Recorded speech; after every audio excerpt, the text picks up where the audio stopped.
Hello, boys and girls. This is Mrs. Martin, and welcome back to Story Corner. Today we're going to be continuing with Tales of the Fourth Grade Nothing, and we'll be reading Chapter 5, titled The Birthday Bash, together. You might recall that in last week's chapter, Fudge had quite an accident on the playground where he fell off the monkey bars and ended up having his two front teeth knocked out. So we're going to continue today. This is chapter 5. I got used to the way Fudge looked without his top front teeth. He looked like a very small first grader. Dr. Brown, our dentist, said he'd have to wait until he was 6 or 7 to get his grown-up teeth. I started calling him Fang because when he smiles, all you can see are the two top side teeth next to the big space, so it looks like he has fangs. My mother didn't like that. I want you to stop calling him Fang, she told me. What should I call him? I asked. Farley Drexel? Just plain Fudge would be fine, my mother said. What's wrong with Farley Drexel? I asked. How come you named him that if you didn't like it? I like it fine, my mother said, but right now we call him Fudge, not Farley, not Drexel, and not Fang.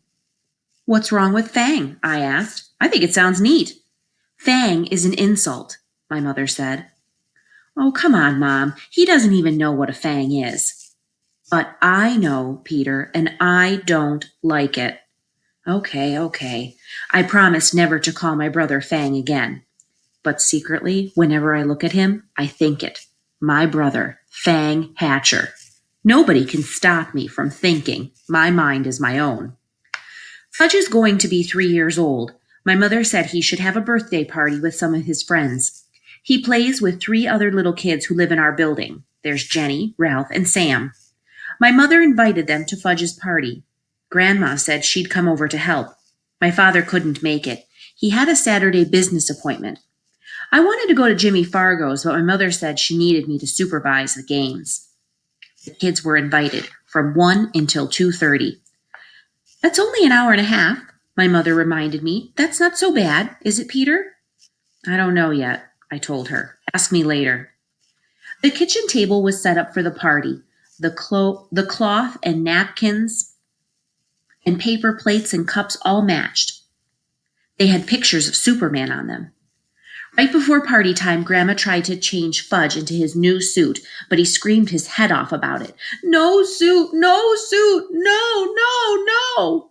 My mother tried to reason with him. It's your birthday, Fudgy. All your friends are coming. You want to look like a big boy, don't you? While she was talking to him, she managed to get him into his shirt and pants, but he wouldn't let her put on his shoes. He kicked and carried on until my mother and grandmother were both black and blue. Finally, they decided as long as he was in his suit, his feet didn't matter, so he wore his old bedroom slippers. Ralph arrived first. He's really fat, and he isn't even 4 years old. He doesn't say much either. Grunts and grabs a lot, though. Usually his mouth is stuffed full of something. So the first thing Ralph did was wander into the kitchen. He looked around for something to eat, but Grandma was guarding the place. She kept telling him, No, must wait until the other children come. Jenny arrived next. She was wearing little white gloves and party shoes. She even carried a pocketbook. Besides that, she had on dirty jeans and an old sweater.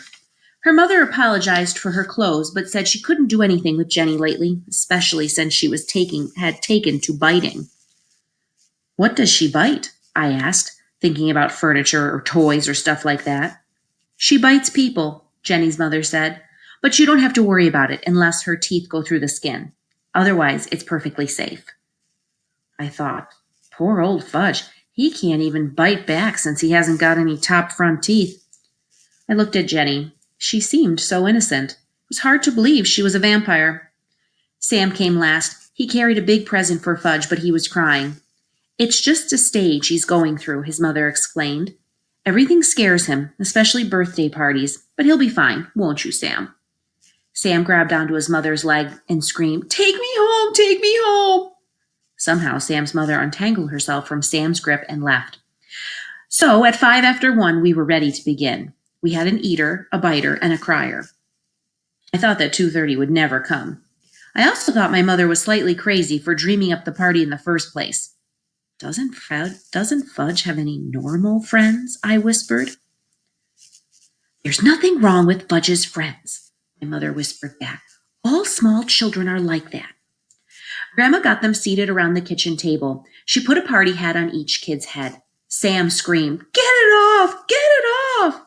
But the others wore their hats and didn't complain. My mother snapped a picture of them with her new camera. Then Grandma turned off the lights and my mother lit the candles on Fudge's cake. It had chocolate frosting and big yellow roses. I led the singing of Happy Birthday. My mother carried the cake across the kitchen to the party table and set it down in front of Fudge. Sam cried, "Too dark! It's too dark!" So Grandma had to turn on the kitchen lights before Fudge blew out his candles. When he was finished blowing, he had reached out and grabbed a rose off his cake. He shoved it into his mouth. "Oh, Fudge," my mother said, "look what you did." But Grandma said, "It's his birthday. He can do whatever he wants." So Fudge reached over and grabbed a second rose. I guess Fat Ralph couldn't stand seeing Fudge eat those yellow roses because he grabbed one too. By that time, the cake looked pretty messy. My mother, finally coming to her senses, took the cake away and sliced it up. Each kid got a Dixie cup, a small piece of cake, and some milk. But Jenny hollered, "Where's my rose? Want one too," because her slice of birthday cake didn't happen to have one. My mother explained that the roses were only decorations and there weren't enough to go around. Jenny seemed to accept that, but when Grandma stood over her to help open her Dixie, Jenny bit her on the hand. "She bit me," Grandma cried. "Did it break the skin?" my mother asked. "No, I don't think so," Grandma said, checking. "Good, then there's nothing to worry about," my mother told her. Grandma went into the bathroom to put some medicine on it anyways. She wasn't taking any chances. Ralph was the first one to finish his food. "More, more, more," he sang, holding up his empty plate. "I don't think you should give him any more," I whispered to my mother. "Look how fat he is now." "Oh, Peter, this is a party. Let him eat whatever he wants." "Okay," I said. "Why should I care how fat he gets?" My mother served Ralph a second piece of cake. He threw up right after he finished it. Me and Grandma took the kids into the living room while my mother cleaned up the mess. Grandma told Fudge he could open his presents while his friends watched. Jenny brought him a musical Jack-in-the-Box. When you turn the handle around, it goes pop, plays Pop Goes the Weasel. When you reach the part of the song about Pop, the top opens up and a funny clown jumps up. Fudge loved it. He clapped his hands and laughed. But Sam started to scream, "No, no more, take it away!" He hid his face in his hands and wouldn't look up until Grandma promised to put the Jack-in-the-Box in another room. Fudge opened Ralph's present next. It was a little wind-up card that ran all over the floor. I kind of liked it myself. So did Ralph, because he grabbed it away from Fudge and said, "Mine." "No," Fudge shouted, "mine." When my mother heard the racket, she ran in from the kitchen. She explained to Ralph that he had brought the card to Fudge because it was his birthday, but Ralph wouldn't listen. I guess my mother was afraid he might throw up again, and this time on the living room rug, so she begged Fudge to let Ralph play with the car for a few minutes. But Ralph kept screaming it was his car, so Fudge started to cry. Finally, my mother took the car away and said, "Let's see what Sam brought you." Fudge liked that idea. He forgot about the little car as he ripped the paper and ribbon off of Sam's package. It turned out to be a big picture dictionary, the same kind the Yarbies brought me a couple of months ago. Fudge got mad when he saw it. "No," he yelled, "no more book." He threw it across the room. "Fudgy, that's terrible," my mother said. "You mustn't do that to the nice book." "No book," Fudge said. Sam cried. "He doesn't like it. He doesn't like my present. I want to go home. I want to go home." Grandma tried to comfort Sam while my mother picked up the book. She gathered the wrapping paper and ribbons and cards together. Fudge didn't even look at any of the birthday cards. Oh well, he can't read, so I guess it doesn't make any difference. "Peter," my mother said, "let's start the games. Now, quick!" I checked the time. I hoped the party was almost over, but no, it was only 1:30. Still an hour to go. I went into my room where I had blown up a lot of balloons. My mother had the party book, and it says 3-year-olds like to dance around with balloons. When I got back to the living room, Mom started the record player and I handed each kid a balloon. But they just stood there, looking at me. I thought, either the guy who wrote that party book is crazy, or I am. Show them how, Peter, my mother said. Take a balloon and demonstrate. I felt like one of the world's great living fools dancing around with a balloon, but it worked. As soon as the kids saw me doing it, they started dancing too. And the more they danced, the more they liked it, until Jenny's balloon popped. That nearly scared Sam right out of his mind. He started yelling and crying. Fortunately, I had blown up 24 balloons. I was hoping they'd dance around the rest of the afternoon. Fudge got the idea of jumping up and down on the furniture. The others liked that too. So instead of dancing with their balloons, that's what they did. And soon they were running from room to room, yelling and laughing and having a great time. Then the doorbell rang. It was Mrs. Rudder. She lives in the apartment right under us. She wanted to know what was going on. She said it sounded like her ceiling was about to crash in on her any second. My mother explained that Fudge was having a little party, and wouldn't she like to stay for a piece of cake? Sometimes my mother really is so clever. So Grandma entertained Mrs. Rudder in the kitchen while Fudge and his buddies jumped up and down on his new bed. It was delivered this morning. Fudge hasn't even slept on it yet. So naturally, when my mother found out what they were up to, she was mad. Stop it right now, she said. New bed, big boy, Fudge told her. Was he proud. You won't have a new big boy bed for long if you don't stop jumping on it, my mother told him. I know. Let's all sit down on the floor and hear a nice story. My mother selected a picture book from Fudge's bookshelf. I heard that one, Jenny said when she saw the cover. All right, my mother told her. Let's hear this one. She held up another book. I heard that one too, Jenny said. I think my mother was starting to lose her patience, but she chose a third book and said, We'll all enjoy this one, even if we know it by heart. And if we do know it by heart, well, we can say it together. That's just what Jenny did. And when my mother skipped a page by mistake, Jenny was right there to remind her. If you ask me, my mother felt like biting Jenny by that time. When the story was over, it was 2:00 and Ralph was sound asleep on the floor. My mother told me to put him up on Fudge's new bed while she took the rest of the children back to the living room. I tried and tried, but I couldn't lift Ralph. He must weigh a ton. So I left him sleeping on Fudge's floor and closed the door so he wouldn't hear any noise. On my way back to the living room, I wished the others would fall asleep too. Peter, my mother suggested, why don't you show them Dribble? Mom, Dribble's my pet. You don't go around using a pet to entertain a bunch of little kids. Didn't my mother know that? Peter, please, my mother said. We still got a half an hour left, and I don't know what to do with them anymore. Dribble! Fudge hollered. Dribble, dribble, dribble! I guess Sam and Jenny liked the way that sounded because they started to shout, Dribble, dribble, dribble, dribble, even though they didn't know what they were even talking about. Oh, all right, I said. I'll show you Dribble, but you've got to promise to be very quiet. You mustn't make a sound. You might scare him, okay? They all said okay. My mother went into the kitchen to chat with Grandma and Mrs. Rudder. I went into my room and came back carrying Dribble in his bowl. I put my finger over my lips to remind Fudge and his friends to be quiet. It worked. At first, nobody said a word. I put Dribble down on the table. Fudge and Sam and Jenny stood over his bowl. Oh, turtle, Jenny said. Yes, Dribble's a turtle. My turtle, I said.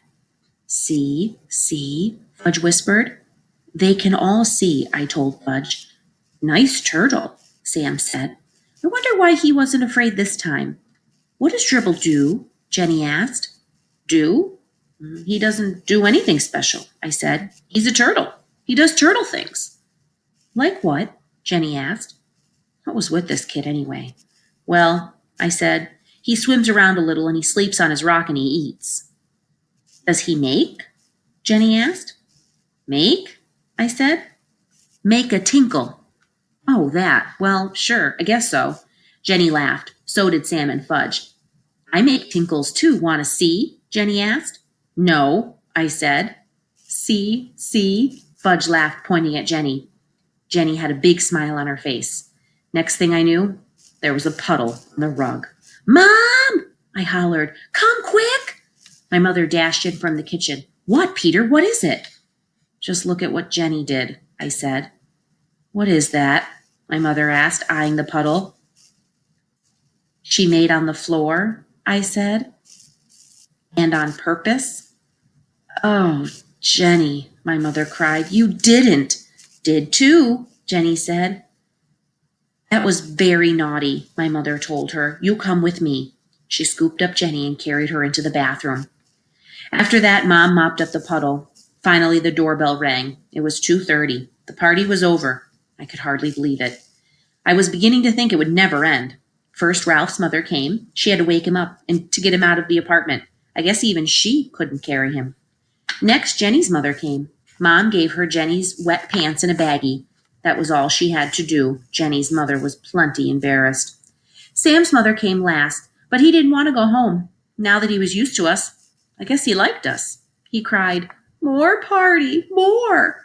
Another time, his mother said, dragging him out of our apartment by the arm. My mother flopped down in the chair. Grandma brought her 2 aspirins and a glass of water. Here, dear, she said. Maybe these will help. My mother swallowed the pills. She held her head. 3 is kind of young for a party, I told my mother. Peter Warren Hatcher, my mother said. Yes, I asked. You are absolutely right.